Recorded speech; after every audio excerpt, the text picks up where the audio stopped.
6 months we were super depressed because, we had come from these rural environments, thought we had made it in New York City, right? We were in these great companies, and to have everything pulled out from under you like that, it was really kind of ego shaking.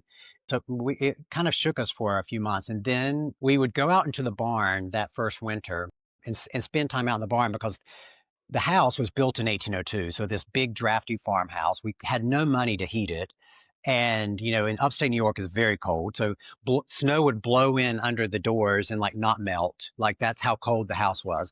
But it I'm turned out picturing to, the house from It's a Wonderful Life that George Bailey goes home to that first night. right, exactly. It's kind of like this, except no, no way to heat it. And so in the barn, it was actually warmer because you had all these goats, you had the manure piling up, and that generates its own heat.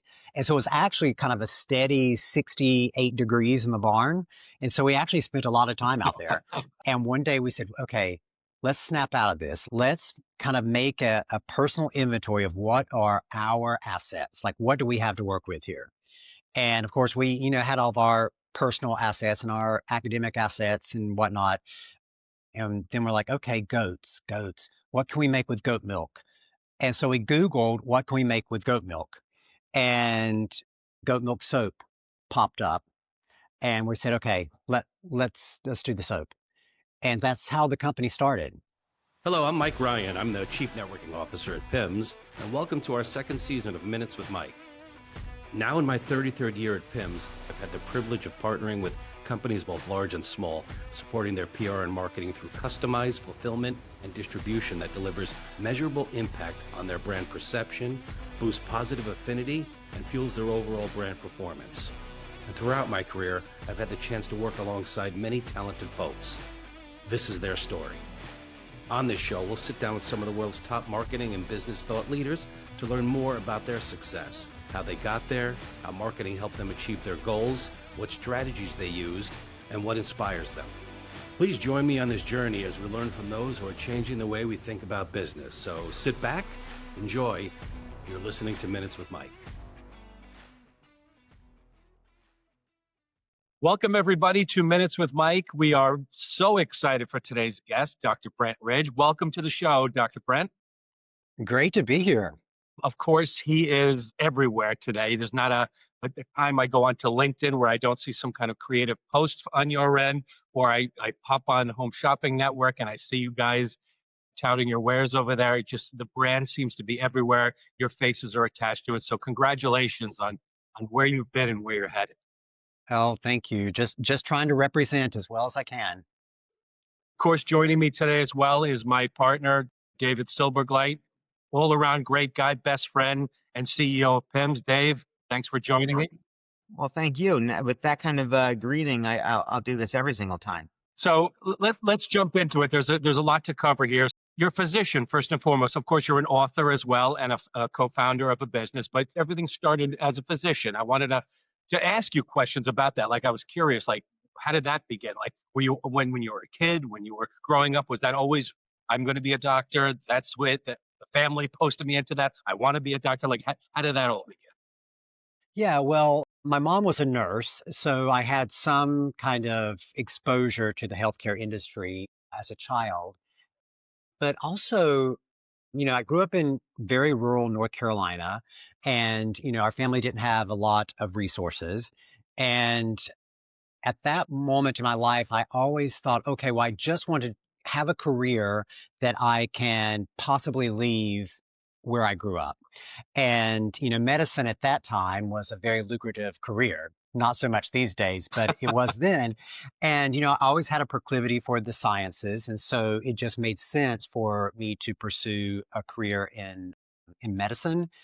And when I ultimately decided on what specialty I was going to go into, that was really influenced, which was aging, longevity and aging.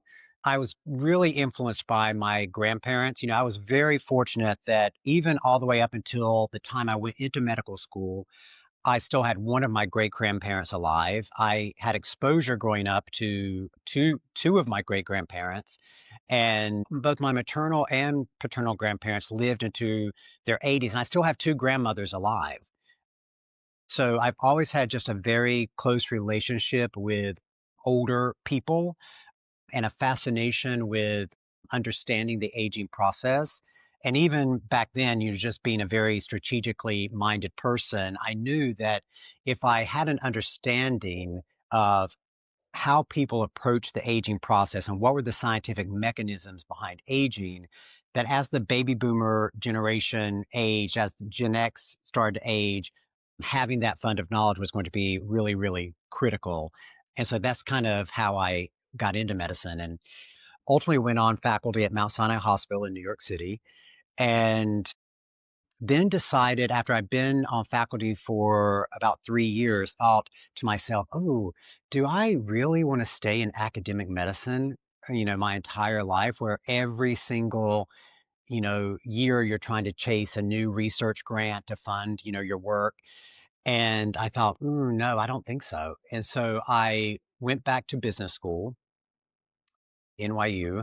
And after that, I went back to work at Mount Sinai, but in a hybrid role of both academic work and some administration work. And it was in that role that the idea of creating this new center for the study of aging at Mount Sinai Hospital came about. And ultimately, that became the Martha Stewart Center for Living, which was at the time the largest center for the study and care of older adults in America.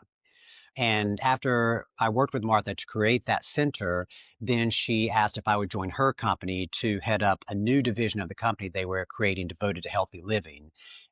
And so that's how my kind of transition more into the business world started. What was Martha's interest in?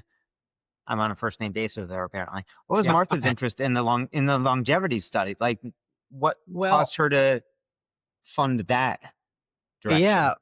Well, I mean, she's just a very curious person in general. Like she loves science, she loves technology.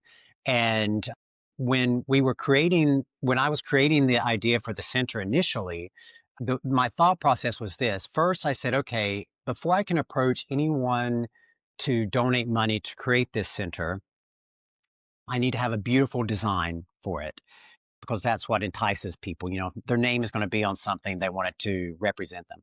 And so I made a list of all of the star architects that I could think of. And on that list was I.M. Pei, who was alive at the time. And I wrote him a letter and I said, you know, we're trying to create this center, and it's very important that in every aspect of this center, we demonstrate that just because you're getting older doesn't mean you're not productive. And at the time, he was in his 80s. A couple days later, I came out of a room from seeing one of my patients, and my secretary said, there's a Mr. Pei on the phone to talk to you. And I took the call, and he said, I love this idea. My son, Didi, had just created the medical center at UCSF. So he has a lot of knowledge in healthcare facilities, and I would love to work on this project with him. And so the two of them worked together, came up with this beautiful design. And then my next step was, okay, well, who can I get to fund this who also represents healthy aging? And so I made a list, but of course, Martha was at the top of my list. And so I wrote her a letter, had no prior connection to her. And I said, you know, your company grew to prominence on the baby boomers when they were in the nesting phase. So they were creating their perfect homes and they were raising their families. And I said, as that cohort ages, they're going to need a good representation of how to age better. And she agreed. And so she personally wrote the money to underwrite the creation of the center. And so that's it. Just her natural curiosity. Her mother lived into her 90s, so she appreciates, you know, the impact of healthy aging, and that's how that happened. So you write to her, you write to the architect. So maybe if the doctor thing didn't work out, you would be a writer, which you eventually became as well, because apparently everybody listens to you when you write them a letter. Well, I get it. I'm a very strategic thinker, and so you know, I always and this you can see this even in everything that Beacon 1802 does when we come up with our collaborations. We always think, what is in it for someone else? And like with I.M. Pei, it's, toward the end of his career, what's maybe something he hasn't done, and wants to leave his mark and make a statement. And with Martha, of course, Martha, you can always appeal through a business strategy because she's so attuned there. So yeah, I always think, how can I make someone else better by doing something that I need to accomplish at the same time? What fascinates me is I'm always thinking about when I'm going to have a guest on the show. Like, what's the one thing that impresses me the most about this guest? And with you, I had to literally think about a group of different things and which one I'm going to pick as No. my number five. And here comes my first volley of compliments. So I think you have really set like the bar in my brain for taking leaps of faith, right? Like you you're a physician, and then in your own brain, you're like, I don't know if I can keep doing this at the level I want to keep doing it. You shift, you make a leap of faith into the Martha Stewart company, and you're working with her. Then when that folds, you are again left with what am I going to do next? And you make another leap of faith. Now, it's right about this time you met your husband, correct? Well, we've been together for 26 years. So we had already been together. He was Okay. with me all through, my medical training and throughout the whole process of creating the center. But in 2006, I think at the time we had been together for about a decade or so, not quite a decade. We had purchased this farm in upstate New York in 2006, thinking it was going to be just a weekend getaway from the city. You guys will remember this time period. The economy was amazing and free mortgages. What could I go was going wrong? to say those low interest Yeah. mortgages. Yeah. Right. And so we said, oh, all of our friends are buying weekend places. We need one. And we were in our, just in our early 30s. And so we cashed in everything that we had ever saved up and took out $1 million mortgage to buy this historic farm property in upstate New York. And we were just going to use it on the weekends. We both grew up in rural environments, so we wanted to start growing our own food again, and things like that.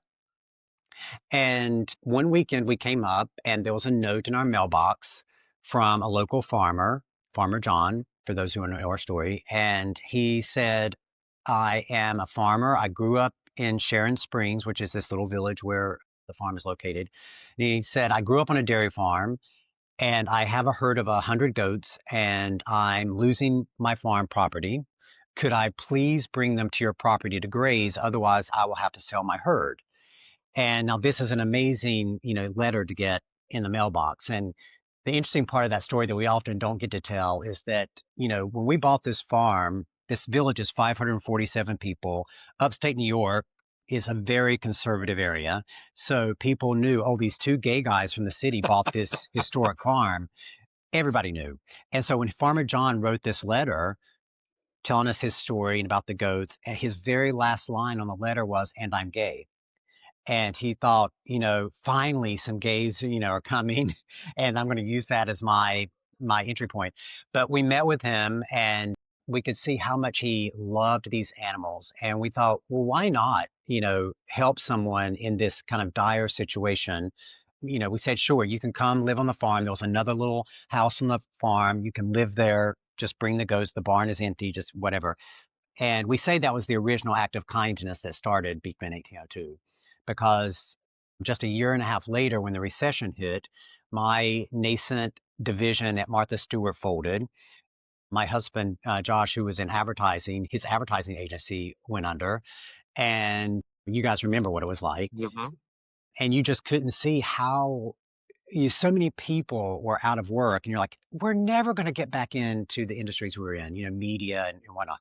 And so we decamped to the farm, and I would say for about 6 months we were super depressed because, we had come from these rural environments, thought we had made it in New York City, right? We were in these great companies, and to have everything pulled out from under you like that, it was really kind of ego shaking.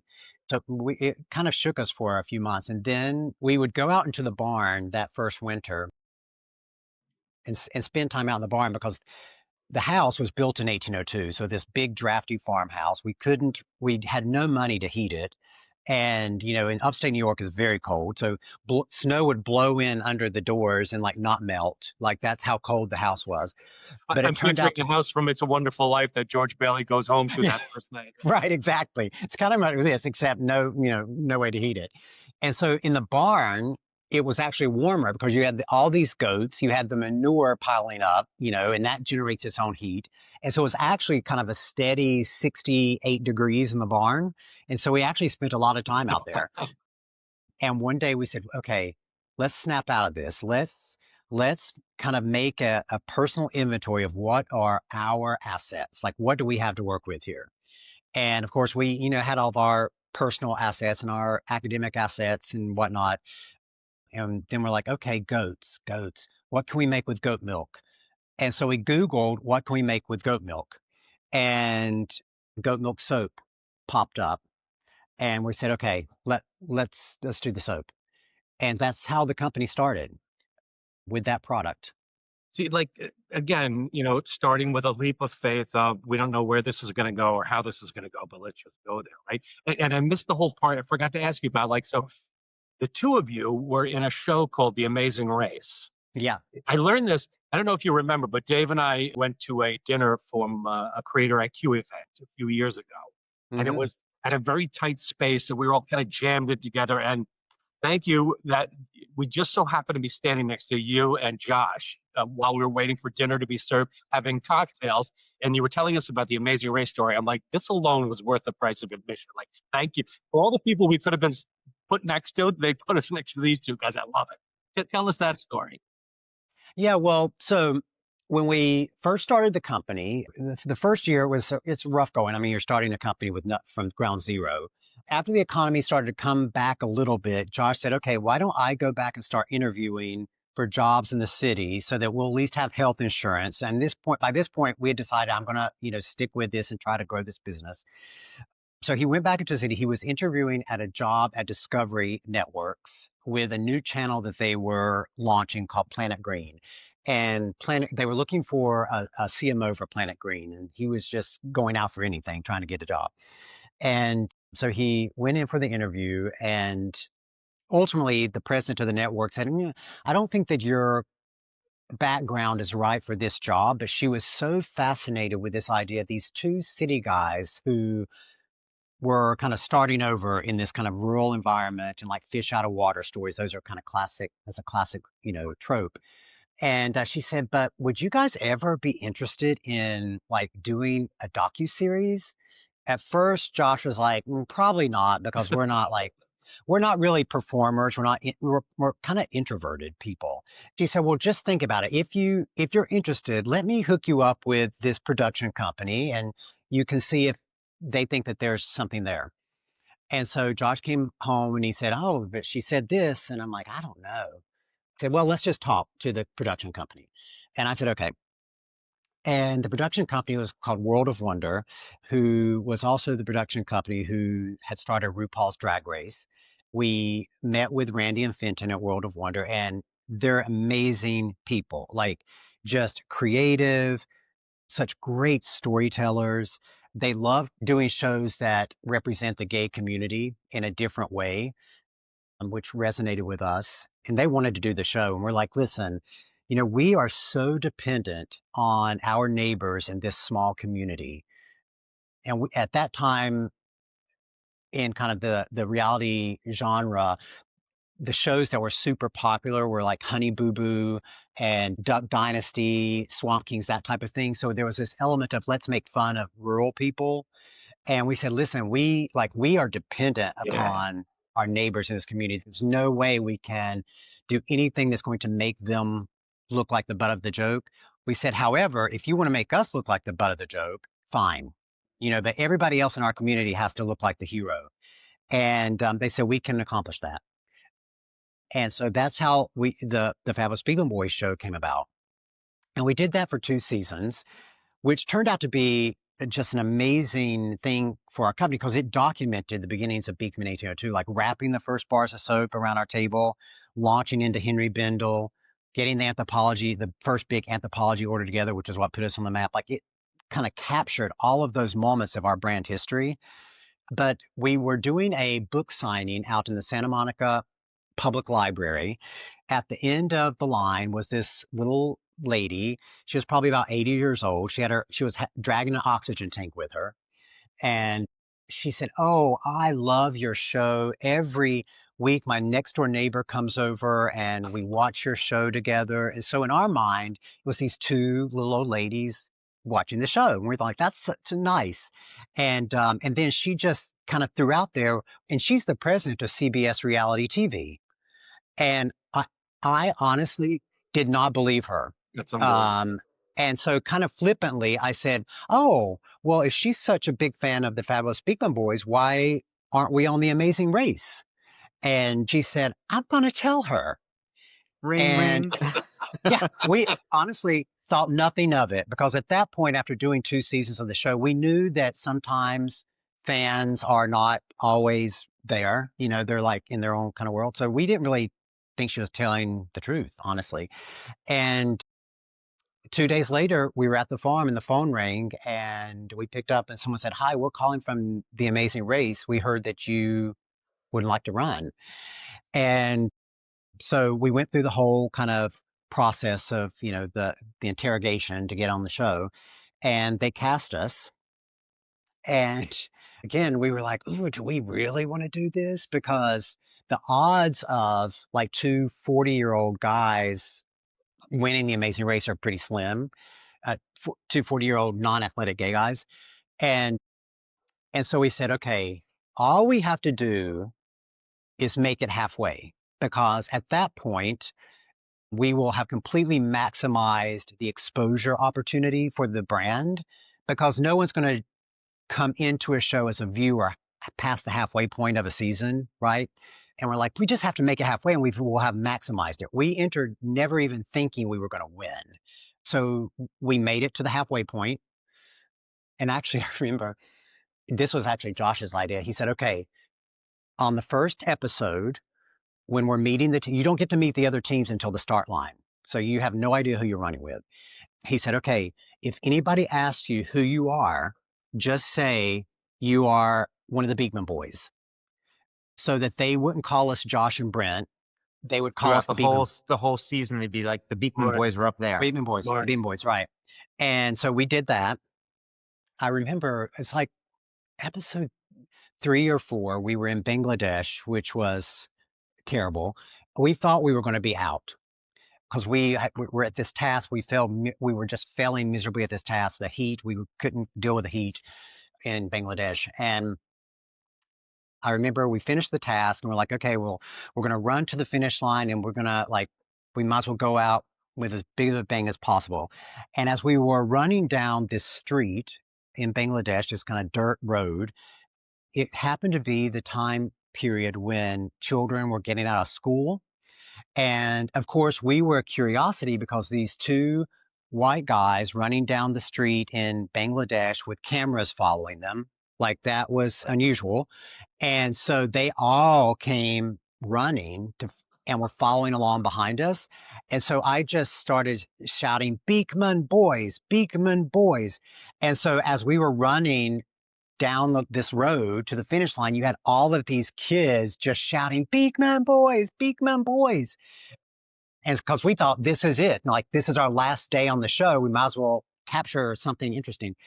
And then it turned out to be a non-elimination leg. And so we didn't get eliminated. But you got and good we exposure. We have this great story and this great footage. But yeah, we thought of that as, how can we expose ourselves? And after we made it to the halfway point, we just couldn't get out. Like, we just kept hanging on, and until the end, and then we ended up winning it. And then the Amazing Race, the purse is $1 million, and it's kind of a winner take all game. So you either win or you go home with nothing. And we used that $1 million to pay off the mortgage on the farm, and that's how we really got the company up and running. I mean, it's just the amazing story that led up to what is now Beekman 1802 is just surreal. Just to hear it unfold, and the chances of it unfolding the way that if you wrote that down on paper when you started, you would have laughed. The two of you would have never stopped laughing at the opportunity. Right. Dave and I were lucky enough to be in the room last week or the week before at the CEW Beauty Awards, where Beekman, of course, won a big award there. Congratulations for that. Thank you. It's come a long way since wrapping the soap in your living room with your neighbors. And that in itself is such a leap of faith. Like last time I checked, there was quite a few companies involved in the soap world, right? That you're dealing with. And here you got two guys on a farm in upstate New York that are rapping with the locals and starting this big, and just where it's gone is just incredible. I too am an avid follower on the shopping networks, and watching your husband as he's lathering up with the soap bar and you explaining the different scents and stuff. It's addicting. It's obsessive, and I love that soap. So of course I'm like hitting the thing and ordering Sometimes the the baby QR code goats and in the stuff. background, it's What's great. that? Sometimes the baby goats, they're just climbing all over you guys in the back. It's just, That's right. It's awesome. That's right. Well, I think that's what has made Beekman such a unique brand. As we like to say, it's a GOAT brand, a greatest of all time brand, because on one level, you have this amazing amount of storytelling, from the origin of the story. You've got the goats, which are, like this visual representation of kindness. And then you've got what has happened kind of on the other side of the story, where when we started making the bars of soap and we started getting this anecdotal feedback, particularly once we launched in anthropology and had like enough people using the product that we were really starting to gather anecdotal stories about it. And people saying, wow, whatever is in this soap is changing my skin, particularly people who had really problematic or sensitive skin. And that just really piqued my curiosity. Now, we had known from our original research on goat milk soap that you can go to any market anywhere in any country in the world, basically, and there will be someone selling goat milk soap. Now, why is that? That is so interesting. Except maybe for olive oil, there's no other beauty ingredient that is so universal globally. And so when we started getting this anecdotal reports back of these people saying, this is really helping my skin, that just piqued my curiosity from a scientific standpoint. And so then I just started researching the goat milk and what could it be in the goat milk. And the first couple of things that we determined about the goat milk was that first, it had the same pH as human skin. So when people were using the bars of soap to cleanse with, particularly and eliminating the other things that they have been using to cleanse with, which invariably alter the pH of the skin, that in of itself was a benefit to them, just in the way they were cleansing. And then as we started looking at more, we were looking at the oligosaccharides in the goat milk, because the oligosaccharides are almost bioidentical to the oligosaccharides in human milk. And we thought, well, isn't that curious? Like they're so similar. And so around that time that we were looking at the oligosaccharides, there's a lot of work happening in the skin microbiome. Like that conversation was just starting to be understood that, that's not just the skin cells that you need to address. You need to look at what's happening with the microbiome of the skin. And so then we started looking at the oligosaccharides as these prebiotics to the skin's natural microbiome. And so that's really how we got into the more scientific work of the skincare that we're doing. It's really the focus of what we do now in terms of the microbiome, in terms of the barrier repair. We're doing some amazing research right now looking at how to break down the natural peptides in the goat milk into smaller amino acid chains and how that really impacts the skin. But that's going into too much. Josh always says you nerd out too much, and then you lose people. I love it. But just sending him a note on the side. I'm like, can you please hop on the call? I don't understand a word he's saying. Yeah, Josh says he translates nerd. That's his He benefit. speaks nerd. But what I will say, Brent, is like you guys are amazing marketers, because telling a story is one thing. Telling a story with a great product behind it is what gets people to come back and continue buying it. But then also building, like you guys built a community of neighbors before community building was a thing. Like you actually involved your actual neighbors, and then that became your thing. So you had the consistency of you're calling people because you actually feel like they're your neighbors. It's not just because you're throwing out a word. Your goat is in there because besides you guys as individuals, as well as the product itself being the greatest of all time, you're using goat everywhere. And kindness has been your MO since the beginning, since you were studying longevity, right? Yep.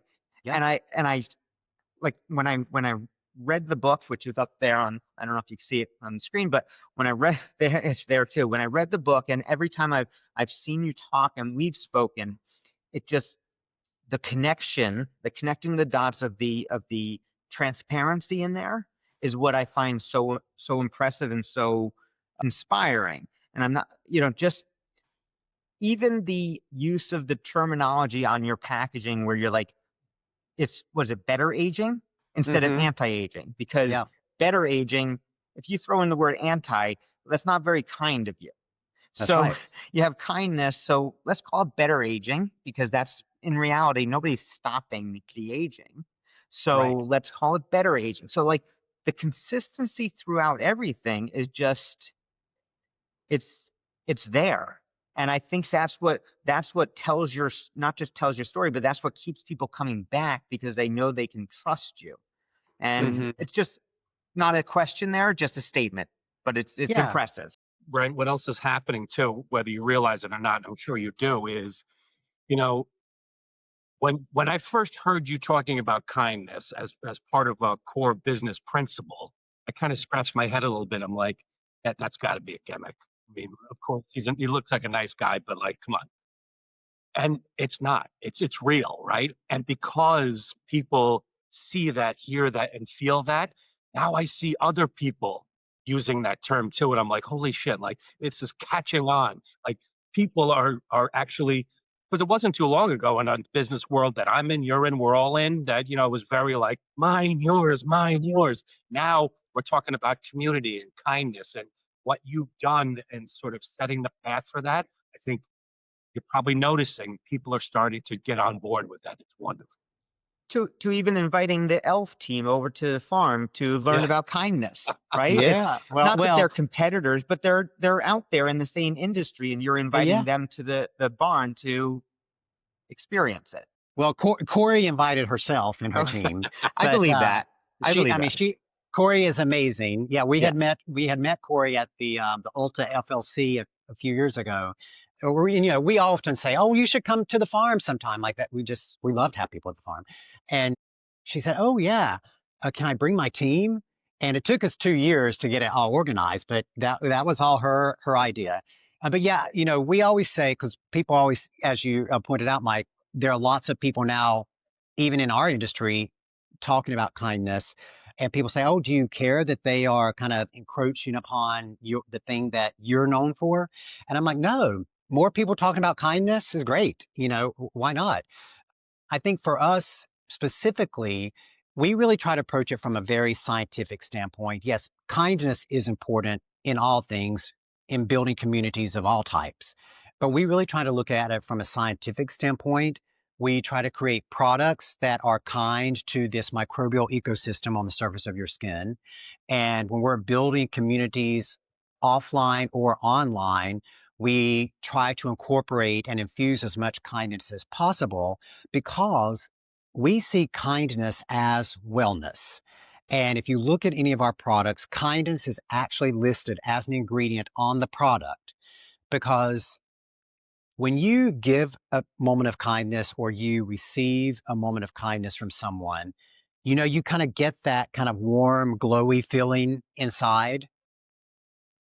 Well, that warm, glowy feeling comes from a very specific change in these chemicals in your body, right? So you're getting a boost of oxytocin, you're getting a boost of serotonin, you're getting a boost of dopamine. And that combination of all of those things surging in your blood system is causing that feeling. Well, guess what? That same surge of neurochemicals are also improving cellular health and it's improving microbiome health. And so, as much as we can put kindness out to the world and make every engagement that our consumer has with our product stimulate that feeling, we're making them healthier. We're making their skin healthier. We're making their entire body healthier and hopefully making their communities healthier because when they walk out the door, they're also spreading that kindness. You're also selling more eye cream because kindness causes people to smile, which causes crow's nests, and then crows, whatever, and then you sell more eye cream. You know Perfect. what? You're marketers. I love it. I haven't thought of it. I haven't thought of that, but yes. It's a circular sale. I wanted to jump into. I wanted to talk about the book, Goat Wisdom, right? So, with everything else you have going on, you decided to take another leap of faith and write this book. Some of the lessons that you taught in the book, which one do you think matters the most? And maybe start off by telling me, like, which one of those, probably all of them, like to be as successful as you are means you've had to have failed several times before, right? So which one of these lessons was born in something you thought was a complete failure, which ended up being a win in the long run? And which lesson do you think is the most important, if I can pigeonhole you to that? Sure. Well, can I tell you the story about how the book came about first? Yeah. Because actually you're right. We had no really inclination that we were going to write a book because we were super busy. But we were on the train coming from the farm to the city for a meeting. And this Beekman neighbor, as you know, we call all of our customers neighbors, came down the aisle and saw us. I'm like, "You're the Beekmans." We're like, "Yeah." And so he was just chatting and, we're just chatting. And we're like, "You know what we do? What do you do?" And he's like, "Oh, I'm a literary agent." He said, "Would you guys ever consider writing a business book?" We're like, maybe at some point. He said, "Well, here's my card. If you ever get to that point, let me know." I tucked it away, but he was very persistent. Like, he's like, every couple months, he's like, "Yeah, would you guys think about this?" And so finally we said, "Well, I'll tell you what." And we thought this was going to be like a non-starter, like it would be like keep him at the bay for a while. We said, "We will consider writing a book on entrepreneurship if you can get Harvard Business Review to want the book." And that was a very specific request because we always, whether it's our retail partners, whether it's our collaboration partners, we always try to affiliate with gold medal partners, like who are best in class publishers. And so we said, yeah, if we're going to write a business book, we want it to be affiliated with the best. And he said, "Okay, I'll try." He went to them and said, "Hey, we've got these guys. They want to write this book on entrepreneurship and tell their story. Would you guys be interested?" And lo and behold, they said yes. And so that's how this idea for Goat Wisdom came about. And I think what was refreshing to them was that our perspective was that, one, you don't need an MBA to grow a very successful company. Almost all of the knowledge that you know to be successful are things that you've already learned. You just have to put them into practice. Kind of the way the structure of the book came about, and the reason it's called Goat Wisdom, greatest of all time wisdom, is that we said, you know what? When you're online, you're looking at social media, everything is about, 5 easy ways to X, or here are the hacks to do this. And we said, you know what, that's not, yes, you can grow a good business. Maybe you can have a lucrative business for a short amount of time by doing an easy way or finding a hack. But that's not how you grow a greatest of all time business, a legacy business, which from the beginning is what we had set out to do. And so we said, let's put together what we think are the foundations. What are the foundation principles if you are wanting to grow a business that is a legacy type of business? And so we said, let's go back to all of these old proverbs, all of these old maxims that we've all heard. Make hay while the sun shines. You can't lead a horse to water, but you can lead a horse to water, but can't make it. Like all of these things that we've all heard, and we've heard them so many times that we don't actually think about what lesson they're trying to teach us, right? It's just one in or out the other. And they're kind of cliched. We said, so let's look at all of those, so many of which, by the way, are based in agrarian culture, right? Because farmers were the original entrepreneurs. Sure. And we said, let's look back at those and say, hey, what is this teaching people? Why is this wisdom so persistent? Why is it found, like, there are variations of these same proverbs in every single dialect, in every single language. What keeps them being passed down from generation to generation to generation? And so that's how the idea of the book came about. Like, how can we take these principles and make people re-engage with what they're trying to teach you? And I would say probably the one that is the most important to us, and the one I think is probably the most important to anybody starting a business of any kind, is love thy neighbor. And what's interesting about that very specific choice of words, neighbor, is that if you look at any religion around the world, whether it's Muslim, Buddhism, Catholicism, Christian, whatever, everybody has that same use of that word, neighbor. They don't talk about saving the whole world or things like that. It's very specific. You have to honor your neighbor.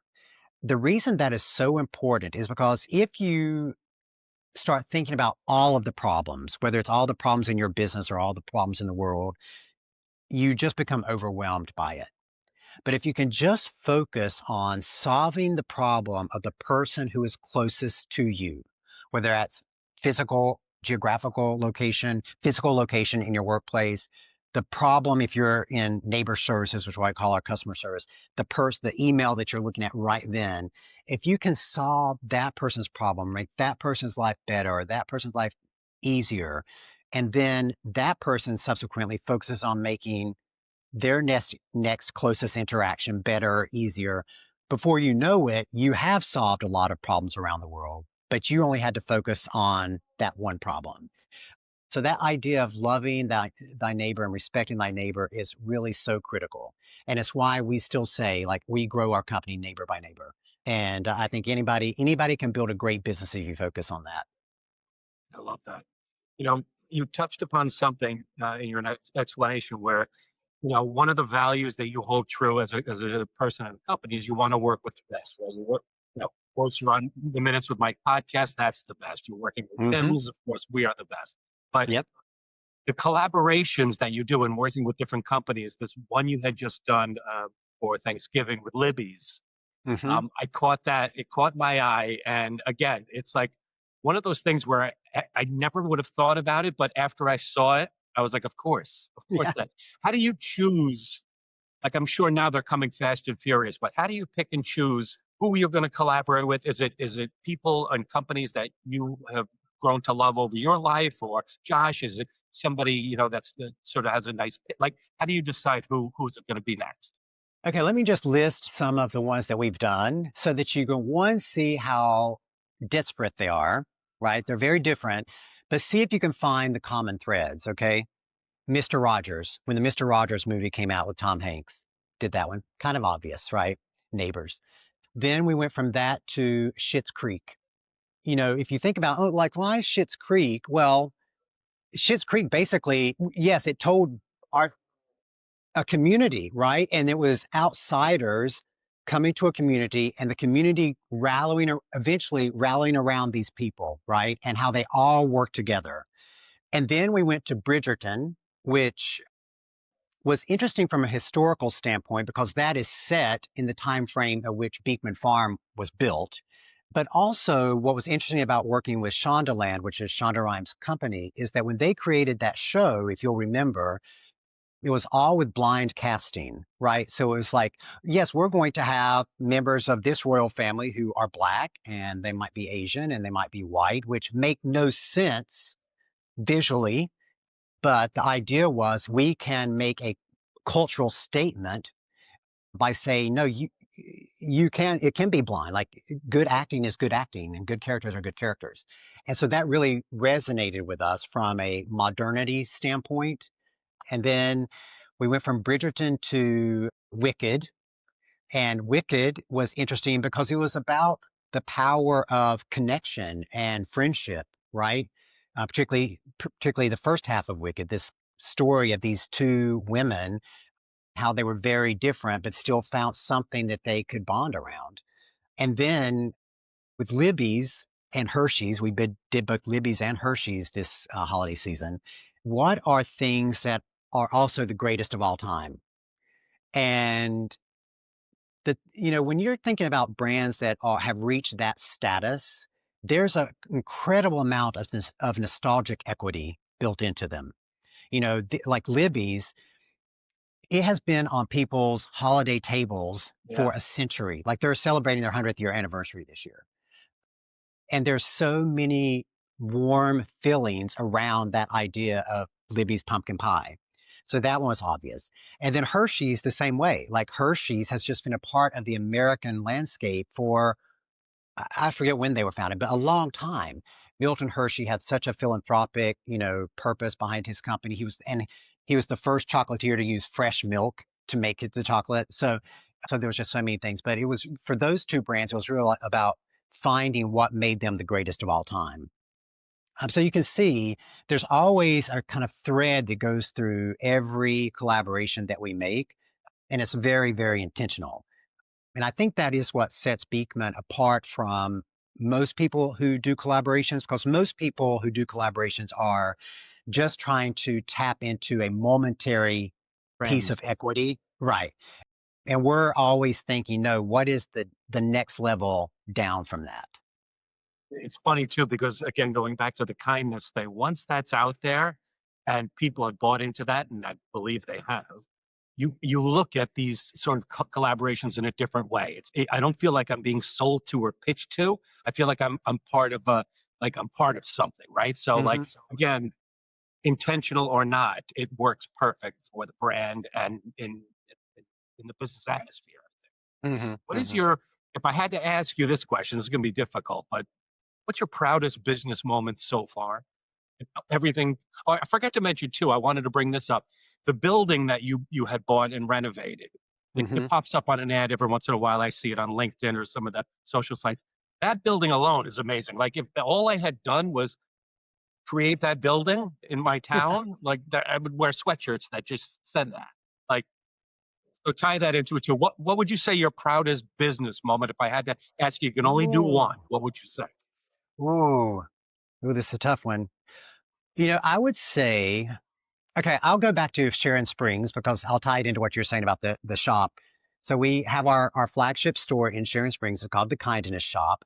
And we purchased it after the Amazing Race. It was an old building that had been the town's original mercantile. It was built in the 1860s, and it had gone through several different iterations, over the last 150 years, whatever. And so we bought it and turned it into our kindness shop. But the story of Beekman 1802 in Sharon Springs and how we worked with our community originally to wrap in bars of soap, and then saying, how can we elevate the other artisan and craftspeople and businesses in our community? And that's when we came up with this idea of having a harvest festival. And so we started doing this harvest festival, which, the first year was 500 people. The second year was 5,000 people. By year 10, which was the last year before the pandemic kind of shut it down, it grew to 20,000 people, spinning off millions of dollars into the regional economy. When you look at, tourism and gas and whatever that people were buying when they were in town. And I do believe that the success of the community coming together, and we do not take credit for that, was truly a community effort, putting together that Harvest Festival and hosting it every year. It all remained voluntary throughout the entire 10 years. Caught the eye of a company called Hoshino. And Hoshino is one of the biggest hospitality companies in Japan, luxury hospitality. They own more onsen, Japanese onsens, I think, than any other company. And they were looking at places in North America where they could create the first true traditional Japanese onsen, which is, these baths, the traditional bathing culture. And they were looking at places on the West Coast. They were looking at a couple places in New York State. And the visibility of Sharon Springs, because of everything that happened with Beekman, gave it just a little extra nudge. And so they have now purchased a huge swath of Sharon Springs, and they are going to revive the mineral water bathing history of Sharon Springs, New York. And they are going to, in 2028, they're going to open this amazing Japanese onsen using the mineral waters that Sharon Springs was famous for. Amazing. And so for us, it's like this full circle moment of building up this community just to the point when someone else can take over the next stage of community building in Sharon Springs, New York, and help it live on, you know. That's amazing.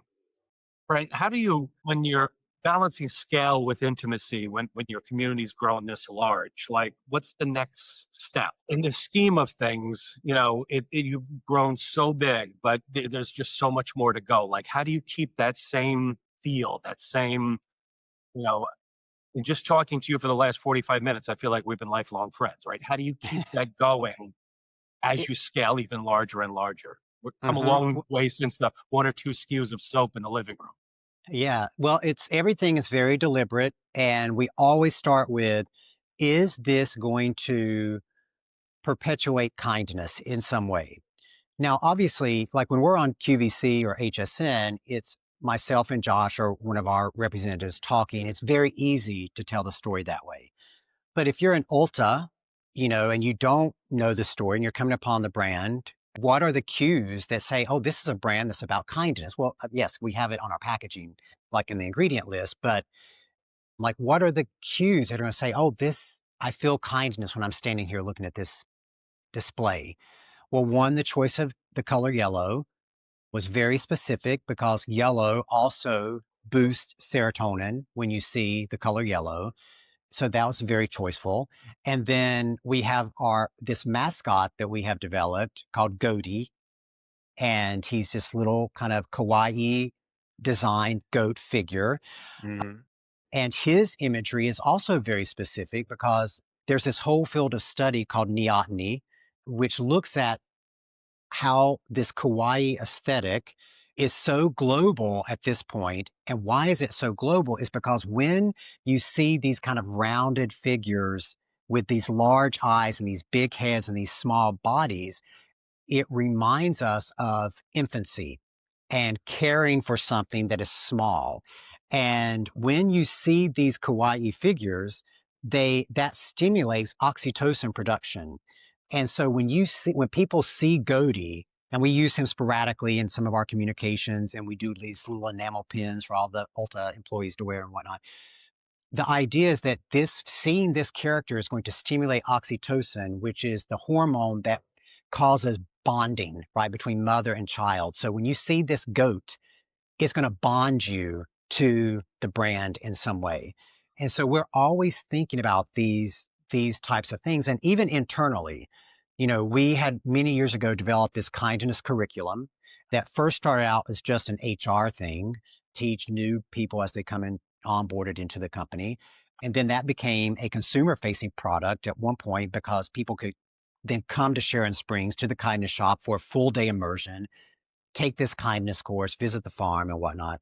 We just train people, whether it's, you know, our own employees or even in the social media realm.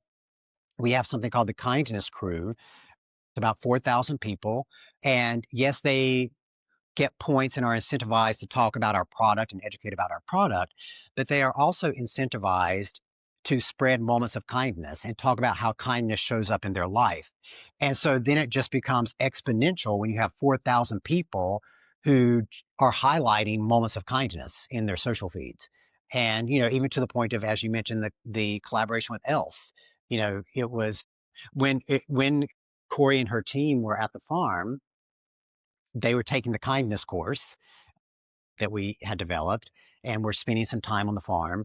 And Corey asked, what can we do for you? And because, you know, she's like that. I don't know how many interactions you've had with Corey or if any of your It's listeners. great. She's amazing. If you ever hear her talk or look at her LinkedIn, she is that person. She is Yep. truly an amazing person. And I said, well, you know, I have always had this idea of trying to flip the algorithm on TikTok. You know, just get people to change what is showing up on their For You page in some way. And can we flip it at least for one day, on World Kindness Day, to kindness? And and so, of course, in the grand scheme of things, we're a very tiny brand, right? And so we would never have the opportunity to do something that grandiose. And so Corey said, well, let me have my team think about it. We have connections at TikTok. So they called TikTok and said, we're working on this idea. We want to put out more kindness into the world. Is there any way we can change people's feeds? And TikTok said, well, that's hard to do because just the way the algorithm works. She said, but you'll have your best chance at encouraging kindness if you do something audible, like a sound bite or a piece of music or a certain particular sound, because it's the sounds that get shared the most on TikTok. And so we worked with Corey's team to come up with this idea of the sound of kindness. And so on World Kindness Day, each of the e.l.f. brands, they all came up with their sound of kindness, and Beekman came up with our sound of kindness. And then on that day, we all made clips and encouraged people to choose either their own sound of kindness or they could replicate one of ours and just put sounds of kindness out into the world and to just amplify it just for one day, the power of kindness. It's awesome. Now I'm trying to think what PIMS' sound of kindness will be for next year. Yeah. A box opening. Yeah, there you go. Brent, we're coming down to it with time here, but I just wanted to ask you, what's 2026 have in store for Beekman? What's the next big thing we're going to say?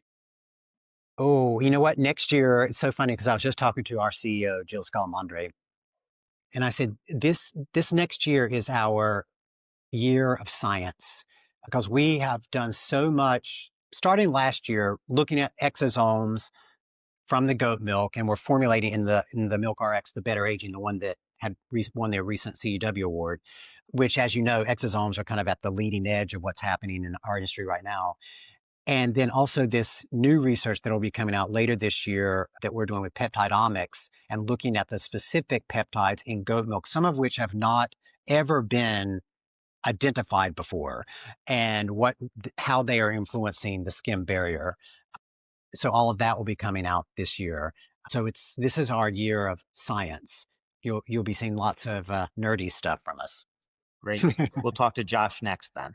Yeah. Talk to him on the next one. If I could just end my part on two things that I just want to say, because going back to the very beginning, something you said, you and Josh are great at many things. What you are not good at is being introverts. You said you were both introverts, and you would not be where you are today if you didn't stop and talk to all those people along the way. You are terrible at being introverts. That is one comment I have. The other one is, next time we see you, hopefully Josh will be there as well, but just in case, we're big Beekman fans as well, so we got our own, we're representing him right now. We wanted to make Josh's signature yellow glasses. That's right. There we go. And yellow. Why? Because it makes me serotonin. smile, which then makes me want to buy more eye cream. That's right. Dr. Brent Ridge, thank you so much for your time. We really loved having you and look forward to seeing you again soon. Thanks for having me, and I'll see you guys soon.